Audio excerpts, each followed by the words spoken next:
Hey, this is Judge Waits bringing you some core kill confirmed ground war. Yes, I did say core. Man, I'm so excited to show you this video. This one is awesome. I come in late to the game.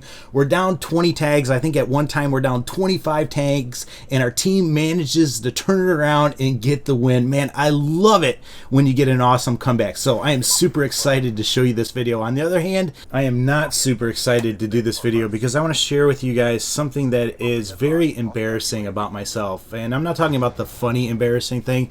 I'm talking about the thing that you wish you could take back in life. This is kind of like my scarlet letter. If I could go back in time and change this about myself, I would do it. I've never talked to you guys about this. I don't want to talk to you guys about this. I don't want to deal with what people might think about me when I do share this, but I really feel like God is leading me in this direction, so I want to be faithful and do it. I've been feeling this way for a while, and I've been putting it off. Like I said, I just don't want to talk about this. But let me get right into this. Back in 1996, I got married, and I tell you what, I got married for a lot of bad reasons. In fact, my mom even warned me and told me that she didn't think I should get married. In my heart, I think I felt the same thing. I had super cold feet, especially the day of the marriage. I really felt like I probably shouldn't go ahead with this, but everything was done, everything was in place, so I went ahead anyways. The first year of my marriage was rough. There was a lot of fighting, and that was pretty typical of our relationship. We fought a lot to begin with.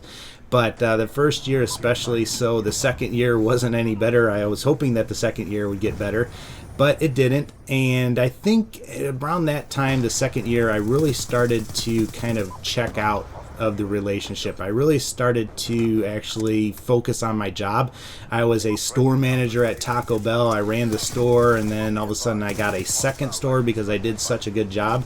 So I was working probably 50, 60 hours a week at these two stores, and I kind of felt like this was my way of showing my wife I loved her. You know, I was working so that she didn't have to. She could go to school and actually get a career. You know, I was working so that she could have a vehicle and everything like that, but I missed out on some things. The third year really wasn't that much different. One day I actually came home from work and my wife was on the computer. I got on, and for some reason I hit the back button, and when I did that, I actually saw an email from one of my good friends to my wife, and basically I learned that they had a physical relationship going on.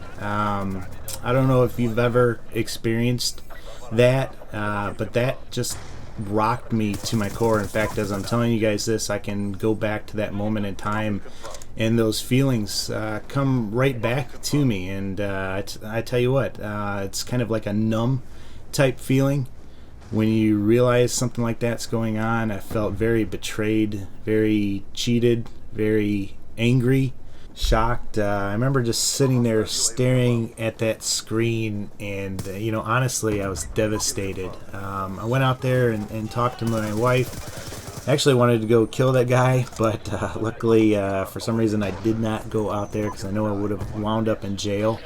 But we talked about some things, and to be honest with you, my mom and dad got divorced when I was 13, and that also devastated me. And divorce was not a part of my vocabulary, so I never wanted to get divorced from my wife. So we actually decided to work on some things and try to work it out. We went to a counselor, even a Christian counselor, and I tell you what, I learned a lot about myself and a lot about some wrong things I did, about not cherishing my wife and how I just poured myself into my work.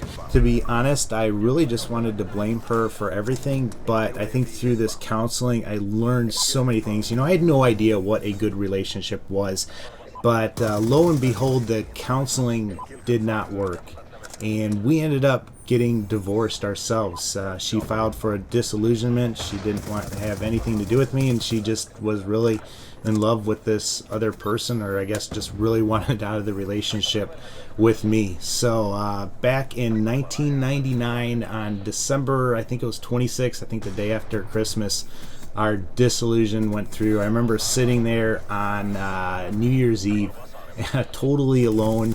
I lost my wife. I lost all of our friends because we hang out in the same circles, and there was no way I wanted to see that guy or have anything to do with her. So it's a pretty lonely time for me. Well, why am I telling you guys all this? To be honest with you, I'm not exactly sure. I guess I want you to know about me, and I want you to know that if you're dealing with something, I know some of probably what you're dealing with, so you can always feel free to talk to me about anything. Shoot me an email. I guess I want to talk about how the church responded too.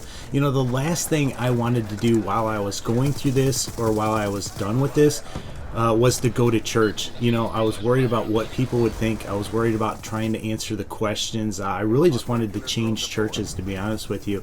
But let me tell you what happened. My pastor, the one who actually married us, actually came over to my house. And you know what he didn't do? He did not condemn me. He did not lecture me. Instead, he just was there for me. And he lifted me up. You know, if he would have condemned me, or if somebody would have came in and just said, you know, you're horrible or anything like that, I probably would have been devastated. I probably would have never come back to that church or anything like that. But he in no way did that. In fact, another guy from my church came to my house, and he didn't try to fix the situation. He just listened. And he just said, you know what, James, I'm there for you if you ever want to talk or anything like that. I guess I just felt cared for. And I want to encourage you, if you see somebody going through something, you don't need to condemn them. You don't need to tell them what they're doing is wrong. I didn't need anybody to tell me what I was doing was wrong or anything like that. What I needed was for some people just to help me through it. And I tell you what, through this process where, you know, like I said, I lost so many things, really the only thing that I had left was Jesus Christ. And I tell you what, it wasn't until Jesus Christ was the only thing that I had left that I realized he was really the only thing that I needed. I can't really explain that to you, what that means, but in those next couple of years when I lost all my friends, when I lost my wife and had nothing but Jesus, my relationship with him just really grew. And for the first time in my life, my faith, my relationship with him actually became my own, and actually became something that was real. And in my situation, I don't believe that God caused me to get a divorce, or this was all part of his master plan or anything like that. You know, I believe I made poor decisions. I believe that my wife made poor decisions, and you know, this is what happened as a result of that. What I do believe about God is, though, that he was able to pick up all those broken pieces, and he was able to make something beautiful from my mess when I turned it over to him. You know, let me end with this. You know, the devil will love to bring your past mistakes back at you and remind you of them. But with God, you are not defined by one thing that you've done. You're not defined by 10 things that you've done. You're not defined by 100 things that you've done. God did not send his son to condemn you. He sent his son to save you. He sent his son so that the broken pieces could be reformed into something beautiful. Man, I hope this speaks to your heart. If you have any questions or comments, leave them for me. As always, though, take care and God bless.